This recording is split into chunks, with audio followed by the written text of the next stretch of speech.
happy Friday to you. I am so thrilled for today.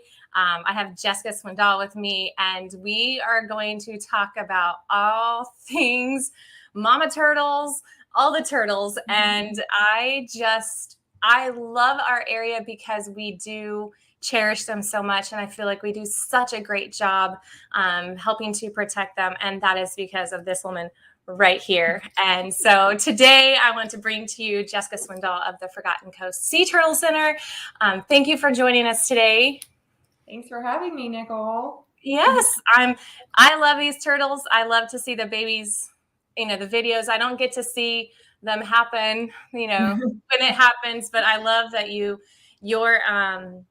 social media presence and about them is really just so great. And if I can help in any way, then I want to do it. So being part of our B Major community, here we are. Thanks for having me. So let everyone know who you are, like any of your background, and then we'll just dive right into it. Okay. Yep. I'm Jessica Swindall, and I am the director of the Forgotten Coast Sea Turtle Center. And we are also affiliated with the Florida Coastal Conservancy, which is our parent nonprofit organization. I'm the president of that. And I am the volunteer coordinator for the St. Joseph Peninsula Turtle Patrol. And we are one of 5 groups here in Gulf County that survey the nesting beaches. My background is I got my bachelor's degree in psychology from the University of Alabama, and then I got my master's degree in wildlife ecology and conservation from the University of Florida. And so I have kind of a little bit of a different background in that I'm a human dimensions person. And so my focus is to take what we know about human behavior and apply that to conservation. And the nesting beach is just a perfect opportunity for that, because while we are hosting all of these mama and baby turtles on our beaches, we are also hosting all of these visitors who are coming here to share the shores during the same time. So I am originally from Alabama and vacationed in this area growing up. And so like a lot of people moved down here. And so I wanted to do something to help this area because it's just pretty undeveloped relatively, and we have so much amazing wildlife. And so it's just it's a perfect place to be able to help contribute to conserving what we love so much about this area, and sea turtles being one of those. Absolutely. And I love it because it's just like you said, like you're not only just helping the turtles continue, their longevity of life, but it's so much education on the part of everyone that's here visiting. And I see clients all the time, and I'll say something about, turtle nesting season, and they're just almost like, it's what? I'm like, how do you not know? But it's still out there. And so I feel like there's such a great way to handle it. I mean, I've walked the beaches before and seen people leaving, the beaches and maybe leaving their stuff. And I'll just remind them, and they're like, they just truly didn't know. That's not all the time. And then they're like, absolutely. But so the education and your psychology part of that probably plays really good into. You had a good point that most people, if you come from Kansas or Georgia, you have no idea about sea turtles, or that they come ashore to nest, to lay their eggs. And so, that's 99.9% of people. If you just say it to them, they want to do everything that they possibly can to facilitate that. So absolutely. And usually our visitors here are coming here because they love this area. So part of loving the area is conserving the area so that others can do the same. So, well, I told you before we hopped on here that what I did was I knew that I was going to interview you. So I asked a few of the people around me, like, if you had any questions about sea turtles and about, how you can help or whatever, what would those, what those questions look like? And a couple of them was, how can people get involved? Is there a space for people who live here to help? Whether it's officially or unofficially, is there a space there for others to help? Yeah, we have tons of volunteer opportunities. So aside from the nesting beach work that we do run the Forgotten Coast Sea Turtle Center. So lots of outreach and education there. We have events that we conduct, outreach events to try to reach more people at different times of the year. So if anyone's interested in getting involved with us, they can email us at sjpturtlepatrol@gmail.com. They can visit our website, which is floridacc.org, or they can visit us at the Turtle Center and come meet all of our resident ambassadors and our volunteers that are working there. And we can just sort of open dialogue and see what folks might be interested in helping with. And definitely we have a place for, we need lots of help. Yeah. And the Sea Turtle is on 10th Street, right? The center. It is, yes. Yeah. It's near the Humane Society. Oh, yes, of course. Yes, I love it. Two of my favorite places. So I will, I'll put all that into the show notes too. So this will be in the text copy, so people can reference that as well. So you don't have to feel like you have to write it down. You can. So, and then I've seen people adopt a nest. Can you tell me about what that's about? Like, how can someone adopt a nest? Yeah, so we have a nest adoption program, and we have 3 different levels of adoptions. So with you adopt a nest, you can choose just a random nest, and it's a $50 donation to our organization, and we will assign a nest to you that's laid during the 2022 season. You send us what you'd like on your nest sign and adoption certificate, and we make a sign, we attach it to the actual nest, take a photo of the nest with your sign, and email that to you along with an adoption certificate.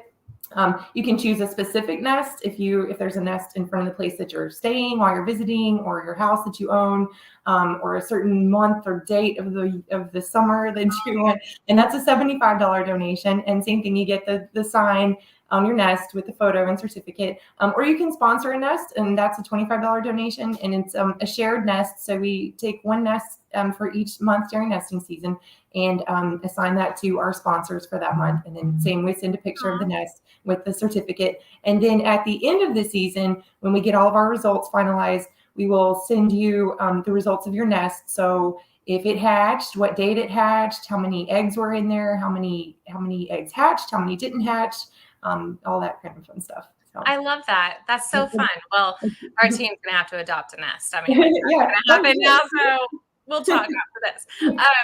So a couple things that I've seen happen that I've always I'm so glad that you're in front of me, or ish front of me, to ask is, there are some times where I know that you guys have done a release after, because like the nest hatched at the wrong time.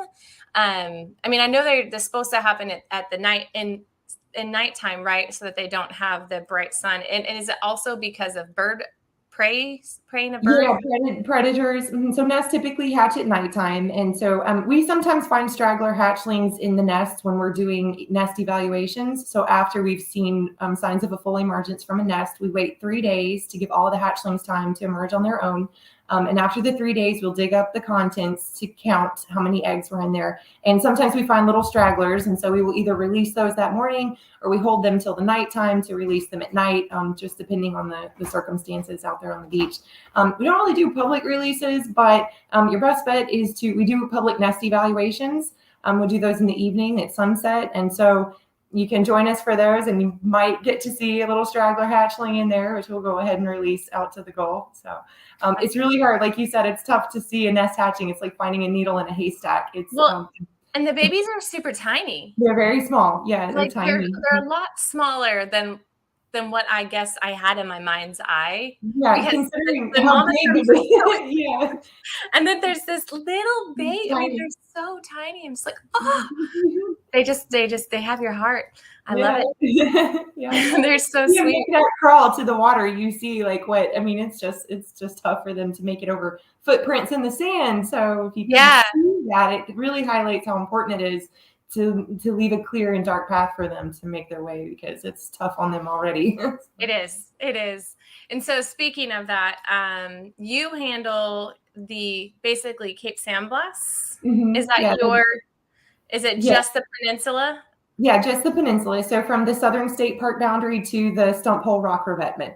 So it's about 6 miles, the southern developed portion of that. And do you walk this, or do you drive this? We walk it. Yeah. Now you do. We do. We have a lot of erosion issues, so we have some accessibility problems with driving. So we split the beach up into 3 2-mile sections, and we have a volunteer who walks a 2-mile section. So it's intense. It's not for the heart. And you do it once a day or twice a day? We do it once a day in the morning at sunrise. So we want to get out there right as soon as it's light out, so that we can get everything recorded and documented before people start coming out onto the beach, and before it gets hot, or it's hot out there.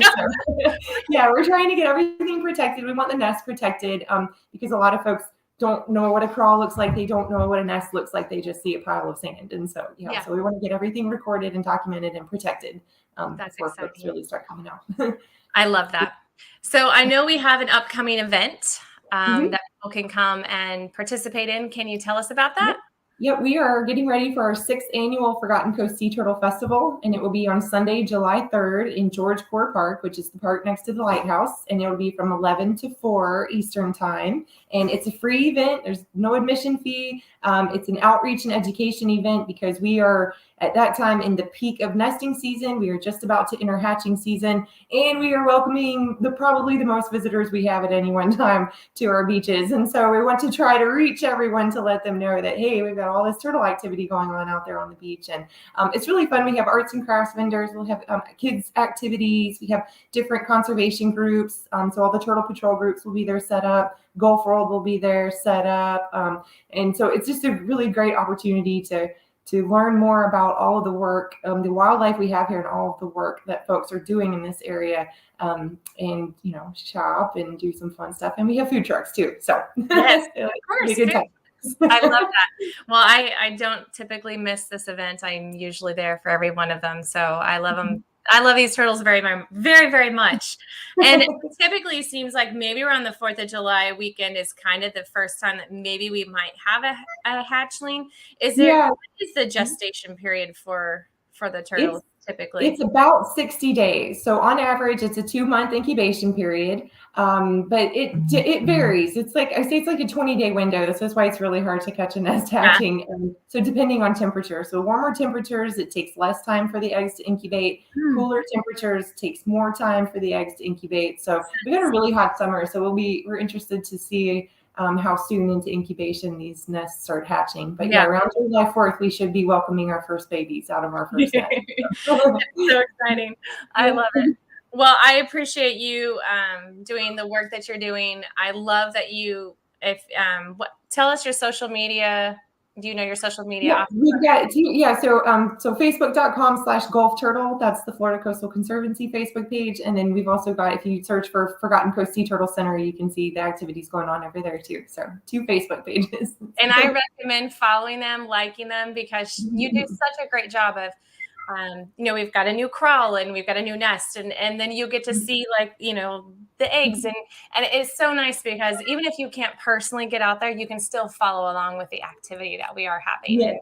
And they're just as precious as can be. I recently took up scuba diving. And I'm super excited to have the opportunity to see one underwater, one of the the bigger, older ones. Of course, not to touch them, but I just want to see that in person. I have a feeling I'm going to giggle like a little 12-year-old girl when I do. You probably will. So on that note, though, we've talked a lot about the nesting turtles, and we do here also host a large population of juvenile green sea turtles in St. Joseph Bay. So if you take a kayak out around Black's Island or a boat, you probably will see turtles popping their heads up all around you. So lots of turtles. We've done that too on our boat. You'll see the little heads come up. So that's exciting. Well, I thank you so much for joining us today. Is there anything else that you'd like to add before we wrap it up? Just please keep our beaches clean, flat, and dark for our turtles. Remove your belongings. Turn your lights out or use turtle safe lights. Fill in your holes. Level your sand castles. We want a nice, clear, dark path for all of our mamas and babies out there. Amen. And I'll drop in the show notes all the ways that you can get in touch with them, where the location of the center is, everything like that. So if you ever have any questions or concerns, you can always reach out. Yes. All right. Awesome. Well, thank you so much for joining us today. I do appreciate it. You are amazing. We appreciate the work that you do. Thank you so much. Thanks. We'll talk soon. Bye.